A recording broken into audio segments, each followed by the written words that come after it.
So I got a pitch from our publicist yesterday talking about father and son who have co-authored a novel. And actually, my understanding is they intend to do, I don't know what you call when you're going to write 7 books. It's a lot of writing. That's what you call it. But welcome, David and Humberto Cancio. Uh, David has spent his career as an attorney, and David is an entrepreneur and growing a business. So, David and Humberto, welcome to the truth. El gusto es mío. Gusto es bien recibido. Gracias. Thank you. Thank you so much for Thank you having very us. much. It's a pleasure. So, tell us about the book. And, well, first, tell us about how you decided to write a book together. I think that's so cool. I've got 3 adult sons, and my eldest is an author. He has written 5 or 6 screenplays, and I have to tell you, they're very compelling, I think. And one of them was turned into a short film that got had modest success, but it's a tough business to get established in. But he's working it, and his wife is a writes screenplays, and they live in L.A. and her career is doing quite well. So anyway, I'm just saying, I think it sounds like a lot of fun. Probably not all rainbows and butterflies, but very gratifying to end up with a successful book. So tell us about the book. What inspired you to do it? And I'd like to learn about the process too. So let's first talk about the book itself. Yeah, David and I were living in different states. I was in Miami practicing law, and David was working in the Raleigh area in North Carolina. So what happened was that he and I decided that wanted to do a project to spend time together. And so I said to him, let's write something. I used to write little children's stories when they were kids, and I said, let's write something together. And of course, I came up with the wonderful idea of reimagining the Tall Tales. And he said, let me think about that. 2 or 3 days later, he comes back and he goes, Dad, I really don't want to reimagine the Tall Tales. But what about that case that you did? And that question launched us on writing the series. It turns out that the first book we wrote actually is the third book in the series, but it was too long to be a first book. So we went back and did 2 prequels, which are actually volume 1 and volume 2, which will be coming out shortly. That's amazing. So the first book is not out yet? No, the first book is out. The first book is out. That's Gabriel Lock, Bound by Law, which came out last September. And so that was the first book in chronological sequence. The one that you were saying, first book, might be referring to what is now the third book, but that hasn't come out yet. That'll come out in April of 2027. Right. Wow. So how do you all collaborate? Oof. Well, it was a bit rocky at the beginning. yeah, it's That father-son thing can be tricky. Yeah, death threats were involved and so forth. It wasn't that bad. But it's worth working on. It's interesting because let me just put you in my perspective for a second. So not only do I have to have creative arguments with my dad, which, there's a natural hierarchy when it's your father, but then on top of that, your dad's a lawyer and a good one. So your argument for changing something has to be so sound and so airtight that if you don't have reason beyond, any kind of improvable doubt, you got no shot. So I would say that it was a unique process. No, if I had to break it down, so just to give you an idea, the first 3 books have all had a different process. 1 and 2 are more similar, but book 3 was truly different compared to 1 and 2.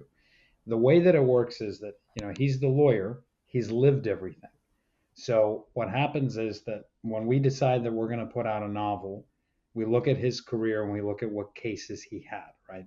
I've never had these cases. Some of these cases were well before I was even born. So what happens is that we sit down and he's got the cases. We'll put them down kind of on a list of more or less what they're about. And then After I figure out what the cases are like, we go through a selection process of, I think this would fit really well. This might fit really well. Maybe this is better in the next book.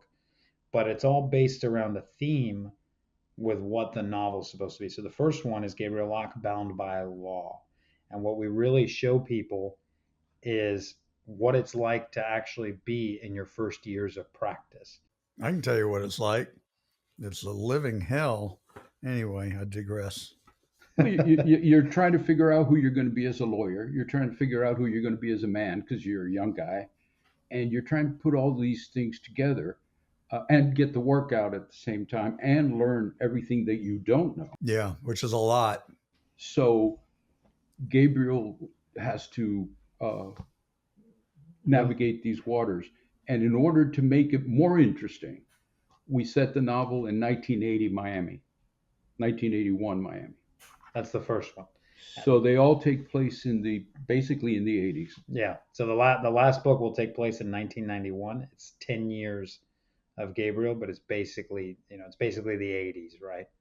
And so the way that we work together is he writes down a rough outline of the case, then he writes what happened in the case. Then my job is to read it, act as a devil's advocate, uh, really check through every single piece of whatever we've decided. Then after that, he will go ahead and check those answers or check those questions. Then we'll write. Either he'll have written the actual story, and then I'll come in and I'll add what I think is more human. Because the problem is that sometimes when you're a lawyer, you enter lawyer mode and you think facts, facts, facts, facts, facts. But we know that when you're writing a drama, there has to be more of a human element. So to a degree, my dad really writes the skeleton, and I fill in the flesh. So with these books, I mean, I hate a little reluctant to ask the question, but are they a little John Grisham esque? Yeah, so we've been told, and this was given to us by a manager, actually at the Barnes and Noble in Wellington. Her name is Kay. When she read it, she actually just immediately started stocking it on the shelves, whether she was supposed to or not. And she titled it. She gave it a shelf talker, which is this kind of just slip of paper that tells you what the book is about. And she's the one that coined the term John Grisham meets Miami Vice. Oh wow, very cool. Well, I mean, if you could be half as successful as him, we could move this meeting to an island and have some drinks with little umbrellas in them. Well, I'm beyond excited to learn more. I can't wait to get the book and to read it. I wish I'd been able to do so before we had the interview. Both of you have had what I would consider extraordinary lives. I'll start with Humberto, since he and I are the same age. You were born in Cuba and immigrated to the U.S. at the age of 6, I'm told. And at 12, you moved to Spain, where you attended the American School of Madrid for 6 years. You were a world traveler at a young age. So I would suspect that those experiences have shaped you as who you are today. And then you came back to the United States. You went to a great school, Duke, and then Florida for your JD, and then practiced for 40 years in Miami. I would think that by now you've about seen and heard it all. Well, not all. You'd be surprised. The progressives surprise me every day. So I That's a learn fact. something from them, new thing from them Oh, every day. you got the cliff notes on the truth. We skew a little conservative, you might say. So, what kind of law did you practice? My first 20 years, I did a lot of family law. And then the last 25, I've done basically commercial and real estate law. Gotcha. Yeah. So you were a lawyer when Miami was just right at the beginning of the boom cycle, and so Yeah. you must have seen a lot of interesting and probably not so interesting things happen. You know, I tell people that because of legal ethics and things, everything in the book has changed. In other words, Mm. no client is real. Cases are put together between 2 or 3 cases that I handled. They're all inspired by cases I handled, but you can't reveal. The only thing you can reveal is if there was, for instance, a trial. then you can do that because it's public, In the public domain. public knowledge. But everything else needs to be very, very changed. The one thing we didn't change was Miami. Right. So Miami and what was going on in Miami comes right through the book. It deals with who the clients are, how they think. It deals with how the attorneys think. And so you get a double open door. You get an open door to the legal system, and you get an open door to what it was for all these cultures to collide. In the 80s, you had four civil wars going on in Central America. You had uh, uh, uprisings in Colombia, Peru, Venezuela, Argentina, and Uruguay. And a lot of the people that were threatened or kidnapped at some point ended up in Miami. So it made for an incredible culture clash. And then banks started coming down to Miami from north. And so you had all these northern folk coming down from New England and New York. All of this was happening during all of the 80s. And then, of course, you had the contribution of the Miami Vice sector. But really, the story isn't about the Miami Vice sector. It always intersects with our stories. But the story is really about the people that built Miami. Oh, And the story is really about how they navigated through the problems and the cases with the help of Gabriel and his dad. Yeah. Because Gabriel practices civil law with his dad. So it's a father son duo. Which, of course, everyone asks me, what happened to you when I tell them I'm not a lawyer, but these things happen. I think you've done just fine. You went to NC State and majored in Spanish. I bet I could tell you where you could have found a good tutor. You also speak French fluently, Portuguese, German, and Italian. You like soccer, traveling, and music, reading. You've got quite a breadth of interest and experiences in your own right. Thank you. So I can imagine that if you can combine those with your pop, that you all could fashion a real interesting novel.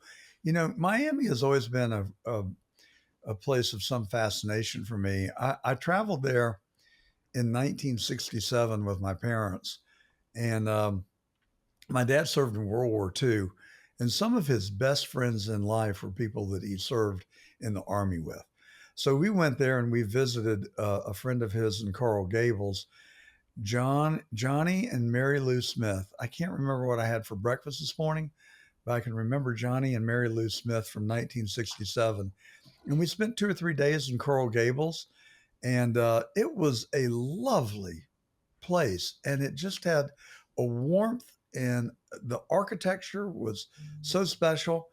Then you had downtown Miami, which was sort of a forbidden area from what I could tell. I mean, nobody went to downtown Miami.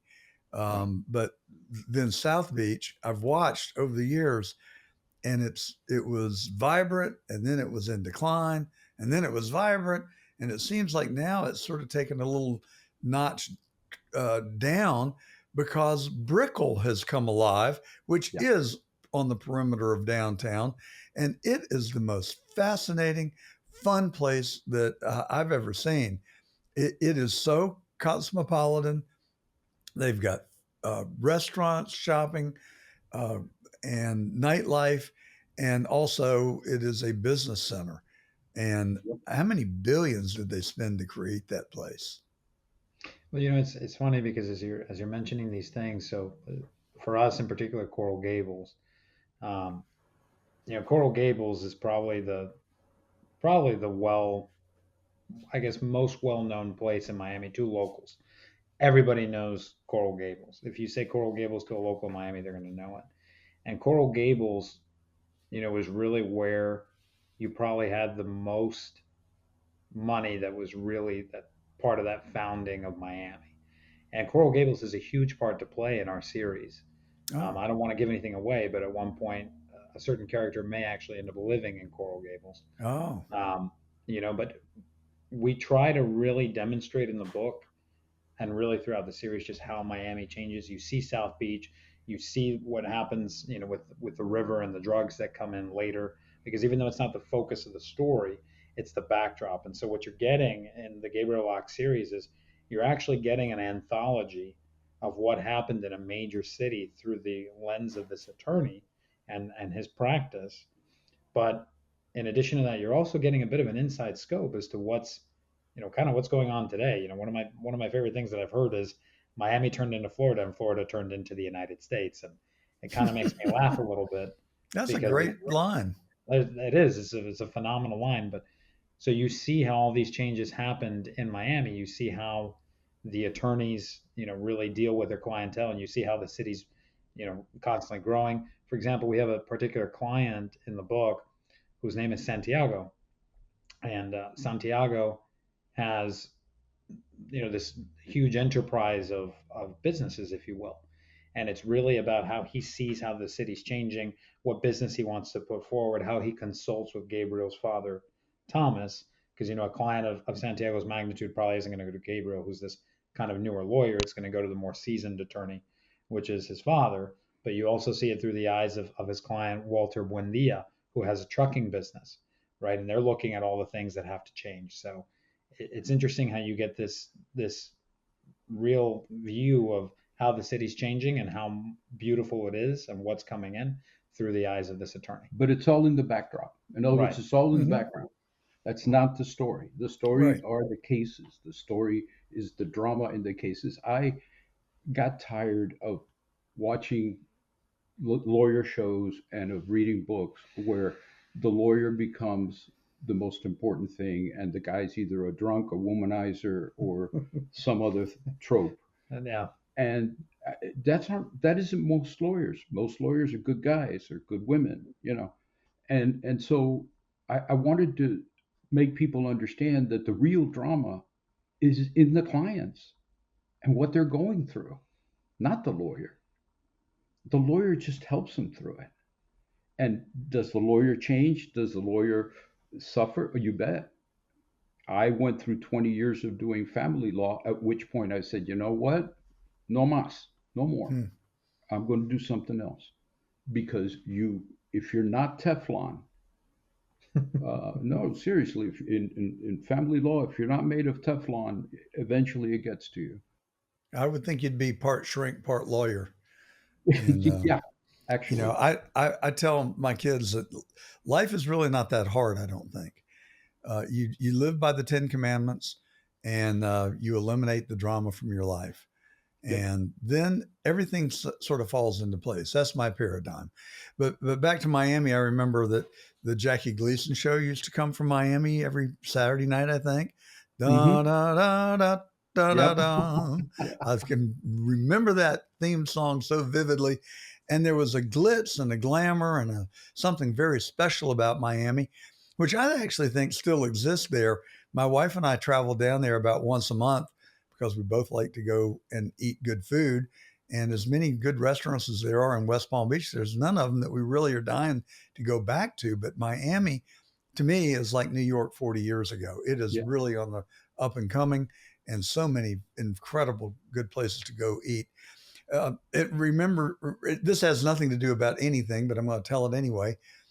After Miami, we drove up to Fort Lauderdale, and we went to dinner at the top of Pier 66 the month that it opened.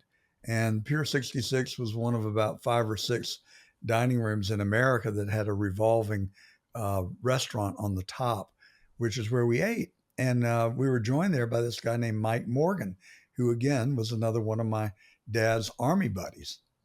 Well, I was only 14, and but my parents had drugged me with them all around the country, and I got to have some really nice experiences. My brother was 5 years older. I was almost like an only child, and I was my mom and dad's little pet. They just dragged me with them. But the attention that we got in this restaurant was just unbelievable. I mean, they fawned over us like we were royalty. And I just couldn't assimilate it. It was fun. I enjoyed it, but I couldn't put it together. So we got back to our hotel room that night, and I said, Dad, that was a great dinner. I loved it.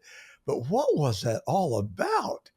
And he said, Well, I don't know, but let's open the paper in the morning.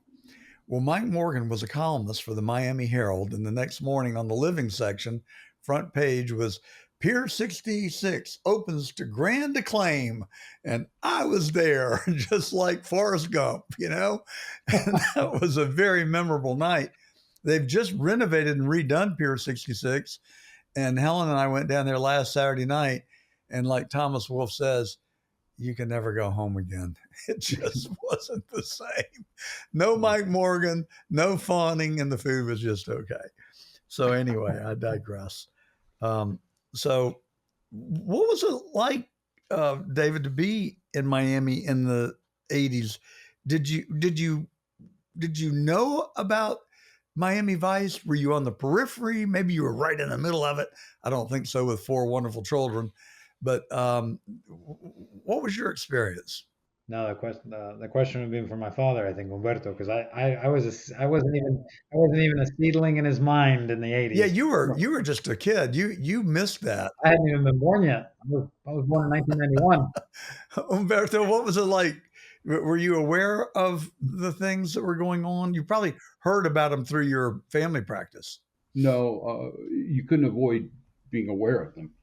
I mean, in 1979, there was actually a shootout in the middle of Dadeland Mall between two rival gangs, Colombian gangs. So it was almost impossible not to be aware. Um, the the problem was very complex. In the last 4 years, we've got an influx of 4% of the population into the United States. In other words, with all the people that came through, the population in the United States increased by 4%. In 1980, Miami had 2.5 million, 3 million people. And within 60 days, it got an influx of 125,000 people from Cuba with the Mariel boat lift. Oh my gosh. That is the equivalent to 4%. Oh, wow. So Miami went through the experience of the equivalent of the southern border in 1980. Then on top of that, we got the influx from all those countries that I mentioned before. I have a client who they moved the whole family because one of the brothers got kidnapped in El Salvador when they were having their civil war. And you knew that if you paid the ransom, they were going to kidnap the next brother and the next brother and the next brother. So when they kidnapped the first one, as they were paying the ransom, they were putting people on the plane and moving to Miami.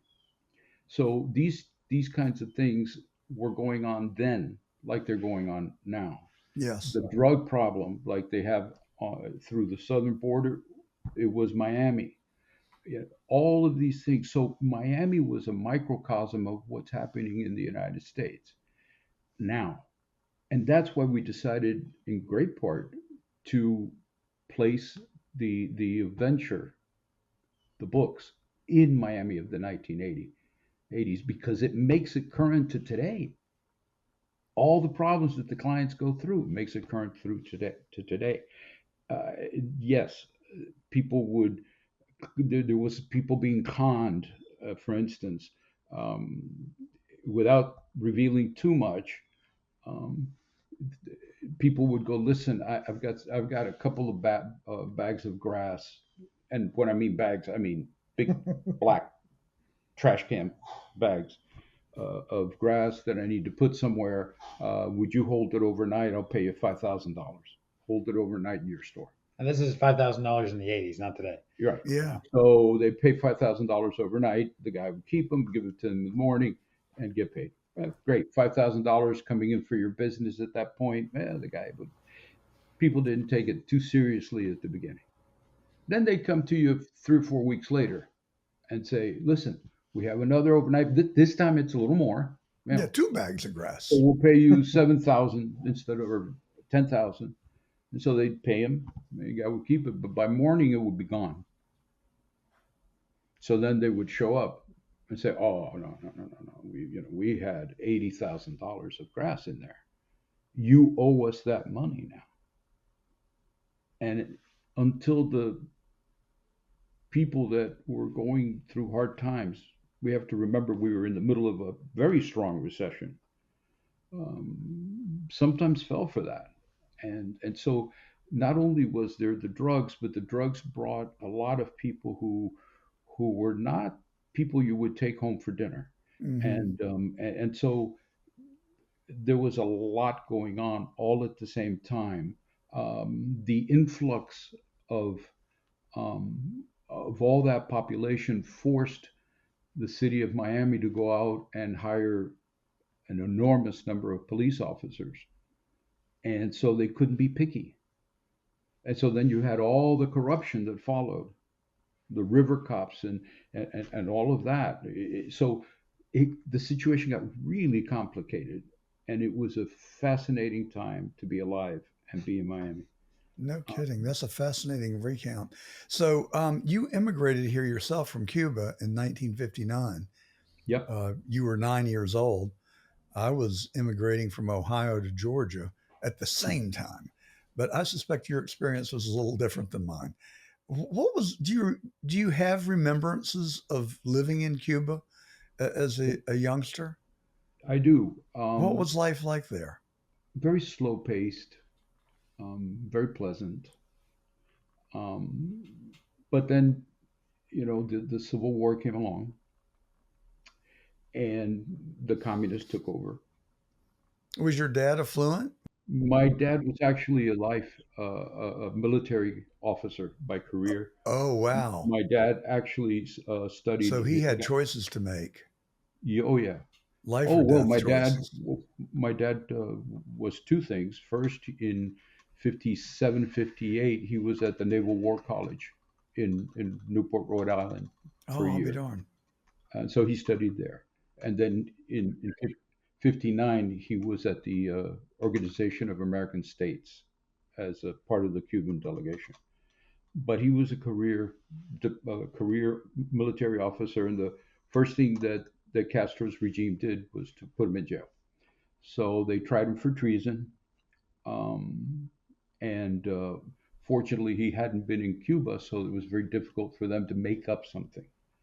Um, and thanks to that, and thanks to the fact that he was a fairly popular officer, he got off.